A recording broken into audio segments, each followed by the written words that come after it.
నమస్తే అన్న, అందరికీ నమస్కారం. కువైట్లో బయట పనిచేసే వారి పరిస్థితి తలుచుకుంటేనే చాలా బాధగా ఉందన్నమాట. ప్రస్తుతం మనం చూసుకుంటే కువైట్లోని ఇళ్లల్లో పనిచేసేవారు ఎవరైతే ఉన్నారో వాళ్లకు టయానికైతే ప్రస్తుతానికైతే కొంతమంది జీతాలు ఇస్తూ ఉన్నారు, వాళ్ళకైతే ఫుడ్ ఇస్తూ ఉన్నారు, ఇబ్బందులు లేకుండా అయితే ఉన్నారన్నమాట. కానీ బయట పనిచేసే వారి పరిస్థితి భిన్నంగా ఉందని చెప్పేసి కొంతమంది అయితే తెలియజేస్తూ ఉన్నారు.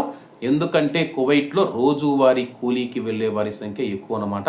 వాళ్ళు ఖాదీం అకామా మీద ఉన్నారు, సూన్ అకామా మీద ఉన్నారనమాట.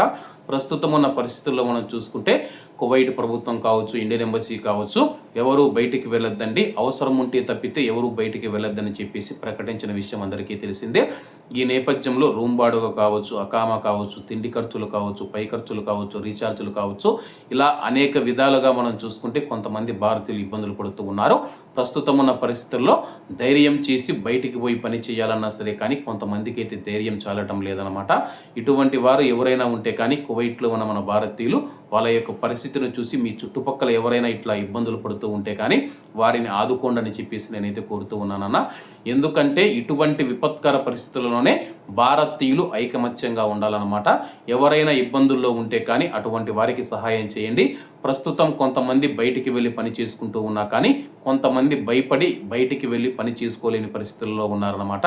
అటువంటి వారిని ఆదుకోవాలని చెప్పి ప్రతి ఒక్కరిని కోరుకుంటూ ఉన్నాను. ఆదుకోవడం అంటే వాళ్ళకు ఫుడ్ పెట్టడం కానీ లేకపోతే వాళ్ళకు ఏదైనా సహాయం చేయడం వంటివి చేయాలని చెప్పేసి కోరుతూ ఉన్నాను. ఎందుకంటే కానీ బయట పని చేసేవారు మన భారతీయులు లక్షల మందిలో ఉన్నారన్నమాట. రెక్కాడితే కానీ డొక్కాడని ప్రాణాలన్నమాట. వాళ్ళ గురించి తలుచుకుంటేనే భయం వేస్తూ ఉంది. ఇటువంటి వారిని ఆదుకోవాల్సిన పరిస్థితి కువైట్ ప్రభుత్వం మీద, భారత ప్రభుత్వం మీద, కువైట్లోని ఇండియన్ ఎంబసీ మీద కూడా ఉందన్నమాట. ఇటువంటి వారి గురించి ఆలోచించి వాళ్ళ యొక్క పరిస్థితులను పరిగణలోకి తీసుకొని వారిని ఆదుకోవాలని చెప్పి మనం అందరం ఆశిద్దాం. కాబట్టి అందరూ బాగుండాలి, అందులో మనం ఉండాలి. అందరికీ నమస్తే అన్న. జై హింద్.